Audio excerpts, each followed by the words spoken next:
So today we'll just have a quick look at the car on the bench. So I've been working on this quite a bit for the last 2 or 3 days, and now you'll see the results of this, and this is the unit here. So this is basically two CRZs. On the left hand side here we have a nickel metal hydride CRZ, so we have an MCM which is the IMA part, and the ECM for the nickel metal hydride. And then on the right hand side we have the same, but basically for the lithium car we have a lithium ECM and a lithium battery control module, and I have a set of nickel metal hydride cluster gauge, and I have my TV screen on the top, which is for my manual control device, and I also have one of my OBD2 gauges. And into this particular setup at the moment, I've got plugged a lithium battery so that I'm utilising the BMS boards. Now I've got a stack of BMS boards here which I'm going to start testing and doing some research on. So we've got a good stack of boards there, we've got good boards on here, and then we've got various suspect boards that people have sent me after they've had the P03B fault. But what basically I can do is I have a harness here, a BMS board harness. I can plug that into my setup here, and then I can just plug these BMS boards in and test them. And if I want to test them on an actual battery, then I can put them on this pack here, which I have kicking around, which is from that other crashed lithium CRZ I got in the UK more than a year ago or so now. So this is all talking away. I've got a switch here, so I can switch the gauges over from the lithium to the nickel metal hydride.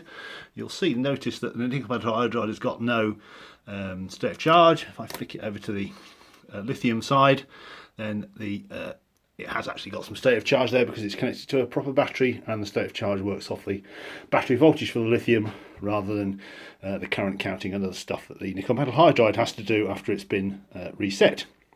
On the top here is the TV screen, which you've seen before. This is the video screen operating from my manual control. So I've got an OBD plugged into the lithium, and I can plug my HDS, which is sitting here, into the nickel metal hydride side or the lithium side, whichever I want, and I have my little adapters to plug into my IMA control board. So at the moment it's plugged into the nickel metal hydride side, but it's just 2 seconds work to unplug that connector and plug it into the lithium side. So at the moment the HDF is just chugging away, giving me the data list. And the key thing about all this is basically I can work now inside without having to go and fiddle around with my lithium car all the time.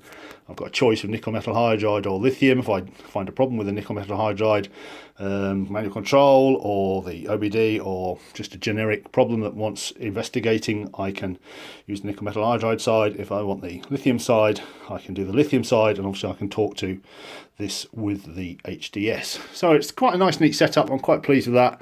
I've just got a little bit more tidying up to do. I haven't finished tidying up all the wires around the back of the gauge, but you can see it's pretty neat and not a bad setup. So that's going to be my sort of basis for research for the foreseeable future on the CRZ. And as we know, nickel metal hydride CRZ is basically the same as Insight G2 Insight G2 packs, and the FIT hybrid packs as well, the early FIT nickel metal hydride packs.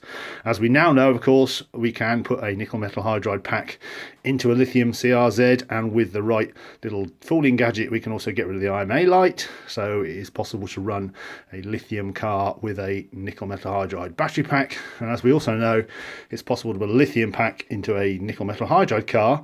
There is still an error light, but I never really got to the bottom of that. I didn't have enough time to do the research at the time, and I don't have a nickel metal hydride car now to do any more, but this might prove to be a substitute, and I might be able to sort something out using this bench setup now with the two cars on the bench. So that's where we are at the moment.